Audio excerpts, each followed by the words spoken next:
Baik, Assalamualaikum warahmatullahi wabarakatuh. Saya Farah Nurdiani dari Prodi Pendidikan Tata Boga, NIM 54044191006. Di sini saya akan memaparkan materi tentang angka kecukupan kalsium.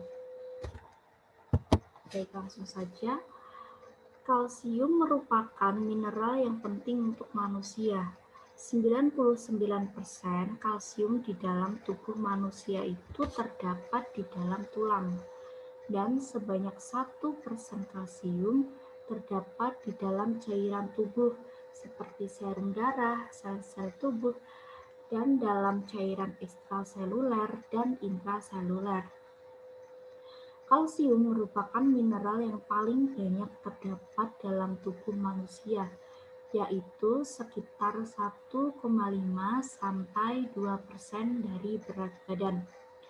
Nah, artinya jika berat badan kita 50 kg, maka 0,750 sampai 1 kg adalah kalsium.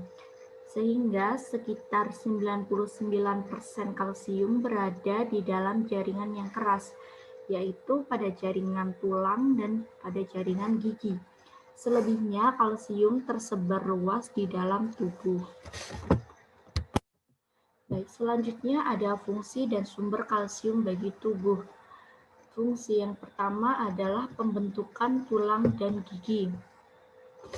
Jadi dengan asupan kalsium yang baik, tulang dan gigi itu akan menjadi kuat dan tumbuh dengan normal. Asupan kalsium sangat penting juga untuk ibu hamil dan menyusui, sehingga anak-anaknya nanti mempunyai gigi dan tulang yang sehat. Untuk tulang anak-anak yang kekurangan kalsium dan vitamin D itu akan menjadi kurang kuat. Bahkan bentuk kakinya itu bisa menjadi X atau O. Yang kedua adalah mengatur pembekuan darah. Dan selanjutnya yang ketiga ada kontraksi otot dan relaksasi otot. Jadi bila kalsium rendah, maka otot tidak dapat relaksasi sehingga menimbulkan kejang. Pengendalian kalsium di dalam darah oleh vitamin D, hormon paratiroid atau PTH, dan hormon kalsitonin. Selanjutnya, fungsi kalsium mencegah osteoporosis. Bila tidak mendapat cukup kalsium dari makanan, tubuh akan mengambil dari kalsium pada persendian tangan, kaki, dan tulang panjang lainnya. Kekurangan konsumsi kalsium dalam waktu lama akan mengakibatkan tubuh mengambilnya langsung dari tulang-tulang padat. Nah, sehingga hal ini mengakibatkan tulang keropos dan mudah patah, atau yang bisa disebut osteoporosis. Maka dari itu, bila seorang wanita dari umur 20 tahun setiap harinya mengkonsumsi kalsium 400 mg lebih rendah daripada yang dibutuhkan atau yang dianjurkan, nantinya pada umur 55 tahun tulangnya itu akan keropos 1/3 bagiannya. Seperti itu. Dan yang terakhir, fungsi kalsium melancarkan fungsi otot, otak, dan sistem saraf.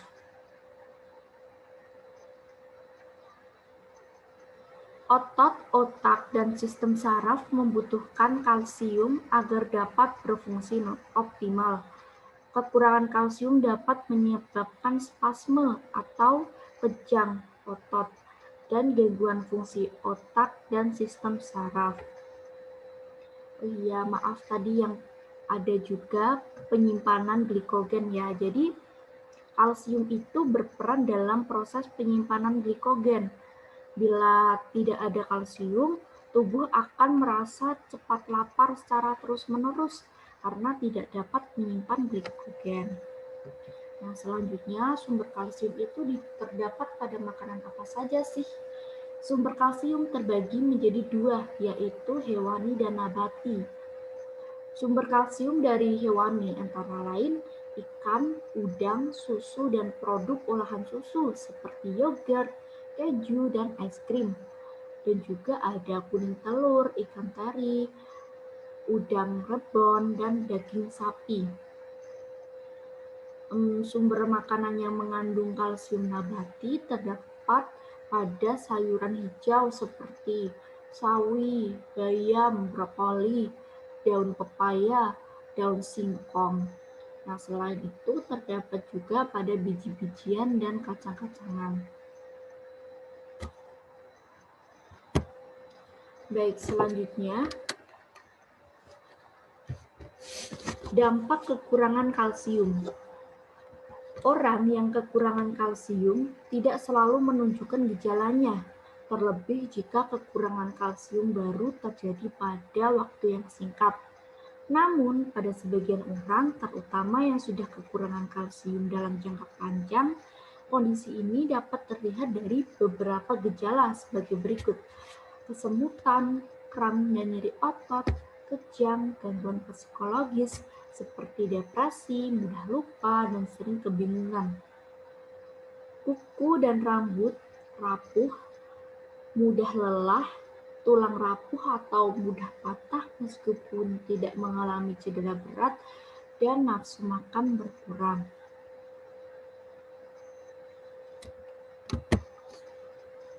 Penyebab tubuh kekurangan kalsium itu disebabkan oleh kurangnya asupan vitamin D, pola makan vegetarian, efek samping obat-obatan tertentu, dan gangguan penyerapan nutrisi.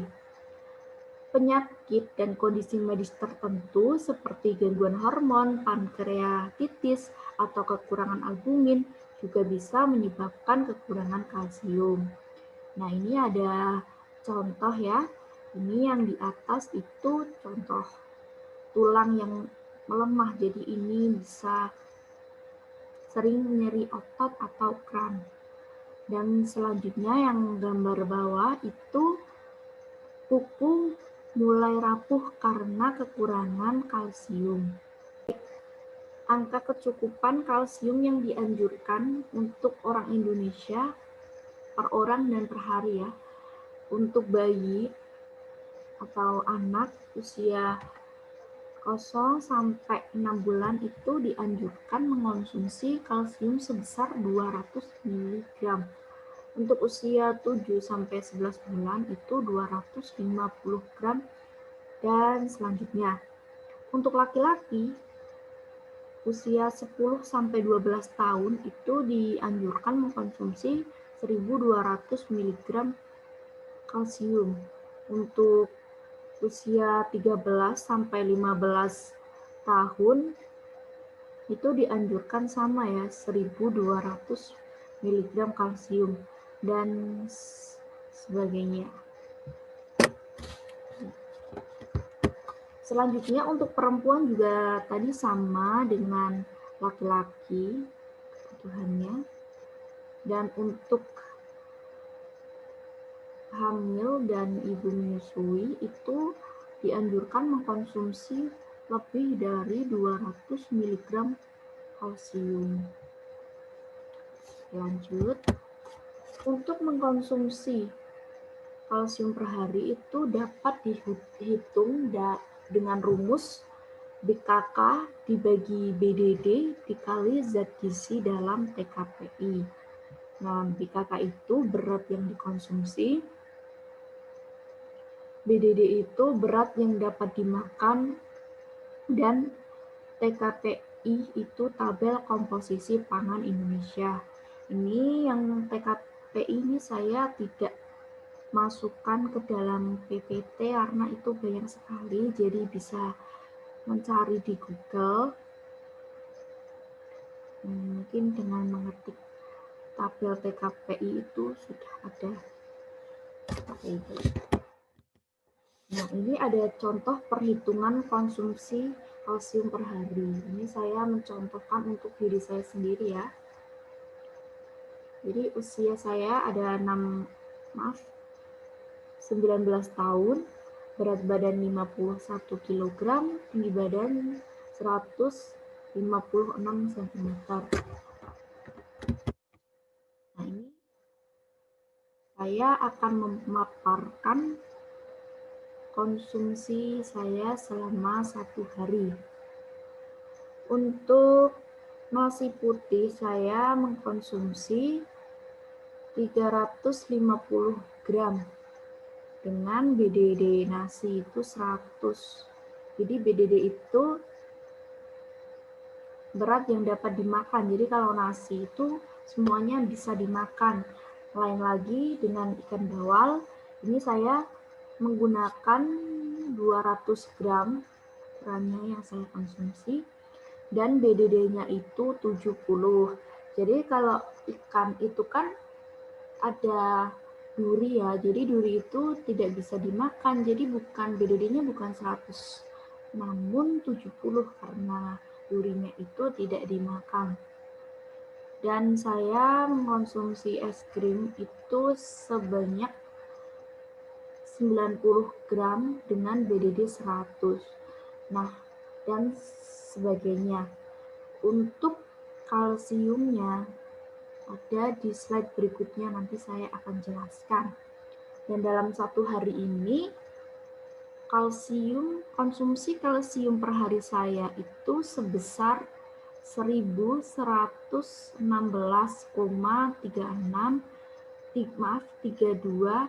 miligram kalsium. Nah, ini ada cara menghitungnya. Rumusnya BKK dibagi BDD dikali zat gizi dalam TKPI. Jadi tadi saya nasi putih 350 ya BKK-nya, lalu BDD-nya 100, maka 350 dibagi 100 kali zat gizi dalam TKPI. Jadi zat gizi dalam TKPI nasi putih itu sebesar 25. Nah, jadi hasilnya ada 87,5 mg. Untuk ikan bawal, BKK-nya 200 dibagi BDD-nya 70 dikali 20 dari TKPI, jadi hasilnya 57,14 mg. Untuk es krim 90 dibagi 100 dikali 123 sama dengan 110,7 mg. Untuk timun 80 dibagi 55 dikali 26 sama dengan 42,18 mg. Dan lain sebagainya.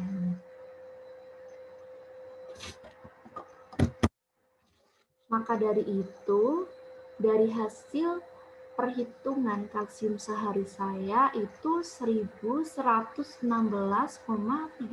mg. Jadi ini sudah mencukupi angka kecukupan kalsium yang sudah dianjurkan, yaitu pada perempuan usia 19 tahun adalah 1100 mg. Jadi konsumsi kalsium saya selama per hari itu sudah mencukupi sesuai anjuran. Nah, untuk sarannya itu tetap memakan makanan yang mengandung kalsium yang tinggi ya, seperti susu, sawi, bayam, kacang-kacangan, biji-bijian, dan lain sebagainya. Lalu selain dari pola makan, juga bisa dengan olahraga yang rutin, istirahat yang cukup, dan mengurangi konsumsi junk food dan makanan goreng-gorengan. Iya, sekian presentasi angka kecukupan kalsium dari saya. Apabila ada yang kurang jelas atau ada kata-kata yang kurang berkenan, saya mohon maaf yang sebesar-besarnya. Wassalamualaikum warahmatullahi wabarakatuh. Terima kasih.